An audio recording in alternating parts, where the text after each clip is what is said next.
Ok, alors avant de débuter toute analyse, il faut savoir contre qui on se bat. Ok, le trading c'est un monde sanglant et il y a deux adversaires, on peut le dire comme ça, ce sont les marchés financiers, du coup les market makers, ainsi que nous les traders particuliers. Ok, eux les market makers, du coup, ils sont présents sur le marché financier, c'est eux qui posent les plus gros volumes que je vais vous montrer après. Alors ça comprend les brokers, les banques commerciales, la banque centrale, ainsi que des institutions financières. Ok, nous on n'a pas de pouvoir face à eux, il faut savoir ça. Et le seul moyen d'y parvenir, c'est ça l'avantage du trading, c'est que contrairement aux autres, par exemple dans d'autres sports ou voilà, dans d'autres sports, on peut combattre avec nos adversaires. Ok, mais pour ça il faut les bonnes stratégies bien évidemment. Du coup, les market makers, ce sont les institutions financières. Ok, ça regroupe les institutions financières. Elles manipulent le marché, du coup ce sont les plus gros participants.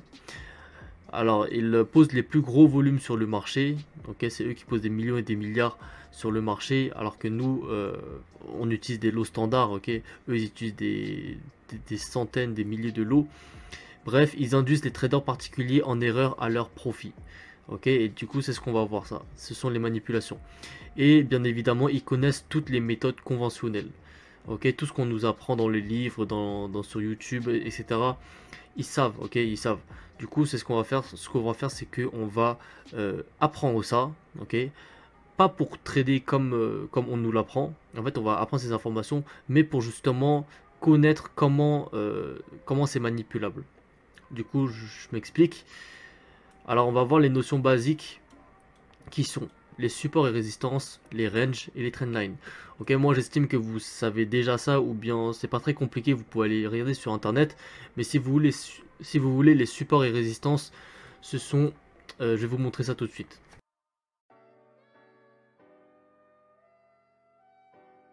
Ok, alors voilà brièvement qu'est-ce qu'un support et qu'est-ce qu'une résistance. En gros, ce sont des zones où le prix vient taper la plupart du temps. Du coup, pour une résistance, c'est la concentration d'un niveau de prix d'un actif lors d'un mouvement haussier. Ok, et pour le support, c'est l'inverse. C'est la concentration d'un niveau de prix d'un actif lors d'un mouvement baissier.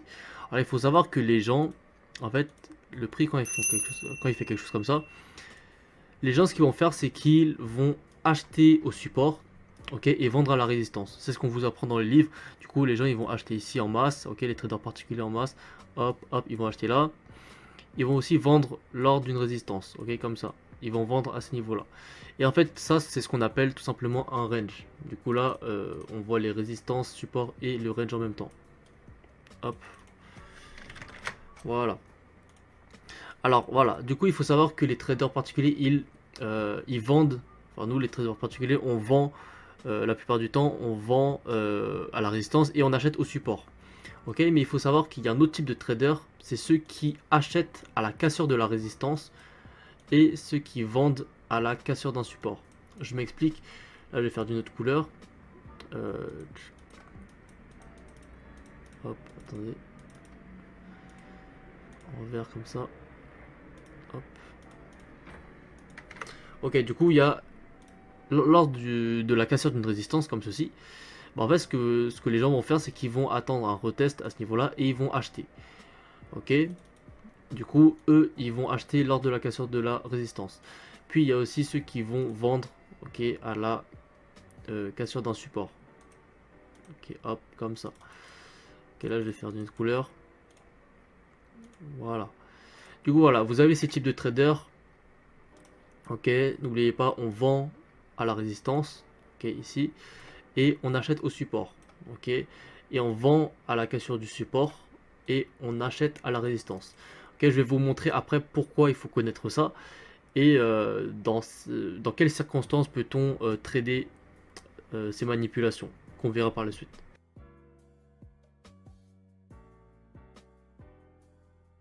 Ok, alors là c'est une trendline haussière. Ok, je vais vous montrer. Ça, en fait, ça supporte le prix. C'est comme un support oblique.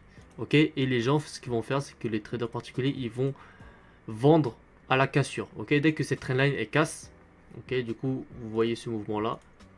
Dès que vous voyez un mouvement comme ça, bah, les gens, ils vont vendre. Ok, ils vont mettre quelque chose comme ça. Ok, et ils vont vendre comme ceci. Ok, ça c'est pour une trendline haussière. Maintenant, passons à une trendline baissière. Une trendline baissière, je vais le faire. Ça va être comme ça, hop,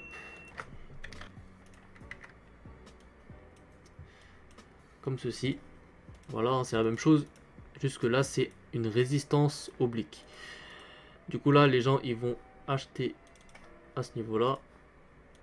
Hop, voilà. Du coup, vous devez savoir que les banques, elles savent exactement comment, on trade. Ok. Hop, je rectifie ça. Trendline baissière. Voilà. Du coup, faut vraiment savoir ça. Il faut que vous connaissiez ça. Ça, c'est la base. Mais c'est un petit rappel, histoire de. Mais ça sert vraiment à comprendre comment après les banques vous manipulent. Ok, maintenant on va voir des exemples graphiques du coup un peu de concret.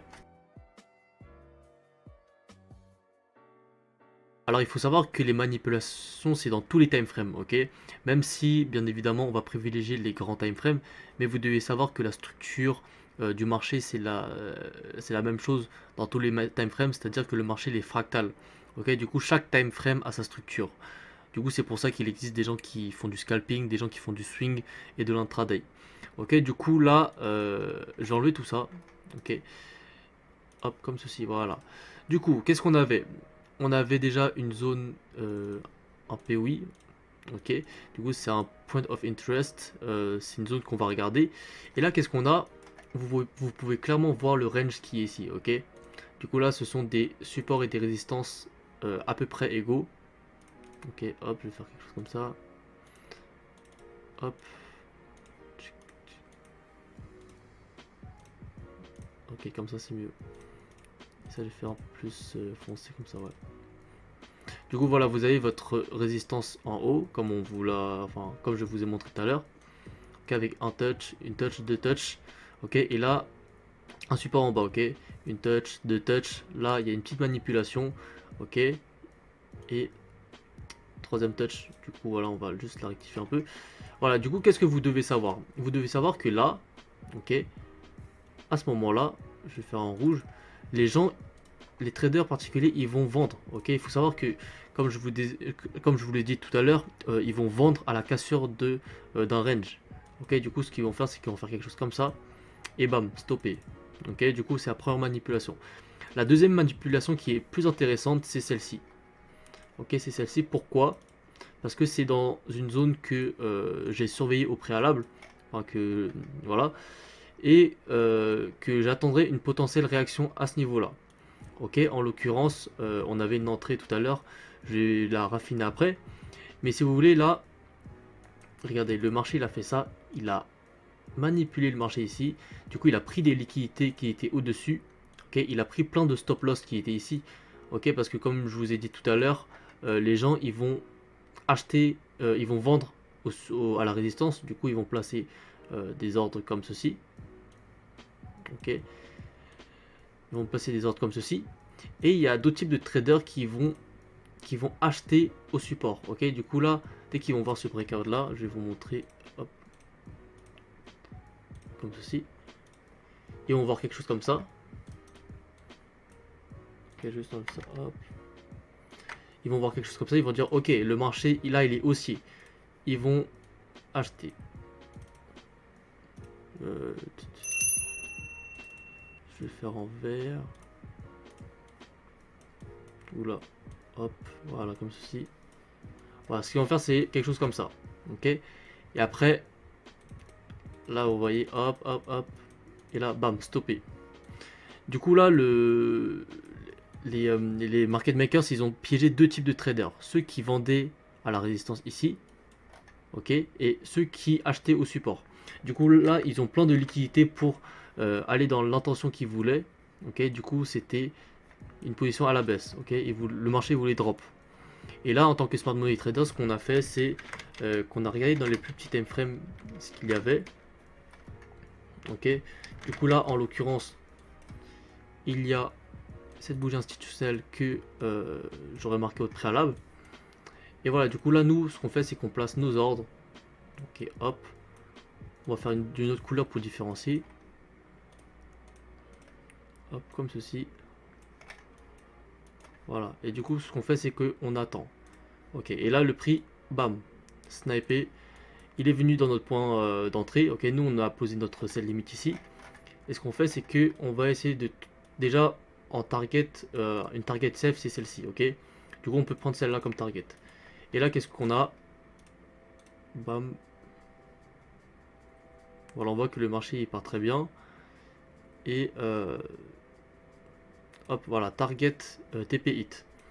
Du coup, voilà, pendant que des personnes en fait se font avoir à ce niveau-là, ok, du coup, qui se font manipuler par ce gros mouvement-là, nous, on prend des profits, on prend 15%, ok, si vous risquez 1% par trade. Du coup, voilà, c'est ça un peu la manipulation du range, ok, du coup, là, c'était le range manipulation. Et maintenant, on va voir un peu les manipulations de trendline. Ok, alors maintenant, petit exemple de manipulation de trendline. Ok, là, c'est comme ça que généralement qu'on place les trendlines. Ok, avec mèche comprise ou corps, peu importe. Voilà. Du coup, vous avez votre première touch, deuxième touch, troisième touch, quatrième touch. Ok, ce que vous devez savoir, c'est que au-dessus de ces trendlines, il y a beaucoup de gens qui vont mettre des buy stop à ce niveau-là. Ok, ils vont acheter en masse ici. Dès la cassure de la trendline, ils vont acheter. Du coup, vous avez ceux qui cassent dès qu'ils voient un breakout, ou ceux qui... en gros, un breakout, c'est quelque chose comme ça. Voilà, dès qu'ils vont voir une bougie comme ça, hop, bah, les gens, ils vont acheter. Hop, voilà. Ou même avant d'avoir la bougie, ils mettent des ordres comme ceci. Par exemple, ils mettent un ordre à 1.1386 864, pardon, et un ordre qui va déclencher automatiquement un achat. Ok, du coup, dès que le prix arrivera là, comme ceci, bah bam, leur achat il sera déjà déclenché. Du coup, ce que vous allez voir après, c'est ça. Hop, quelque chose comme ça, voilà. Et du coup, à la cassure de la trendline, là, il y a beaucoup d'ordres d'achat qui seront déclenchés. Et ça, les banques, elles savent, hein, ok. Du coup, les gens, ils vont placer leur stop loss comme ceci, euh, euh, leur, euh, leur ordre comme ceci, pardon, leur stop loss en dessous du dernier swing là. Un premier take profit, pourquoi pas ici, en haut de la trendline. Voilà, ce qui a un ratio de 0,91, ce qui n'est pas du tout ouf. C'est un pauvre ratio, hein. Ça veut dire que vous allez risquer 1% pour gagner 0,91%. Voilà, c'est difficile d'être rentable avec ça, mais on n'est pas là pour parler de ratio. Là, on parle de manipulation. Et en deuxième take profit, pourquoi pas aller chercher ce plus haut, voilà, qui se trouve ici. Bref, voilà, c'est comme ça qu'un retail euh, verrait un achat. Du coup, ce que vous allez voir ensuite, c'est ça. Hop, le marché ça, il fait ça. Et bam, stop loss. Ok, du coup là, on va voir les intentions des banques. Les banques, elles savent pertinemment que ici, là, il y a beaucoup de stop loss. Ok, je vais juste marquer. Voilà. Là, il y a beaucoup de stop loss à ce niveau-là. Et du coup, soit elles prennent les liquidités ici pour partir à la hausse, ok, ou bien soit elles prennent les liquidités pour une continuation baissière. Ok, en l'occurrence là, ça m'a tout l'air d'une continuation baissière avec la cassure de cette structure là. Ok, du coup la structure elle est plus importante que les trendlines, mais ça on verra dans une autre vidéo. Et on a cette bougie institutionnelle qui est plutôt intéressante pour voir des ventes maintenant, vu qu'on est sans doute dans une continuation baissière. Tout ce que vous allez voir, c'est ça. Hop, on voit que le prix il a réagi à notre zone. Bien évidemment, on va pas prendre en daily, c'est pas dans notre stratégie. Mais vous pouvez voir, voilà, comme quoi les zones institutionnelles sont beaucoup plus fortes que les trendlines. Ok. Du coup, voilà, ça sera tout pour cette première vidéo où on parlait de manipulation. J'espère que ça vous aura aidé. Abonnez-vous pour recevoir les autres vidéos en temps et en heure. Et n'hésitez pas à commenter, liker et rester vraiment connecté.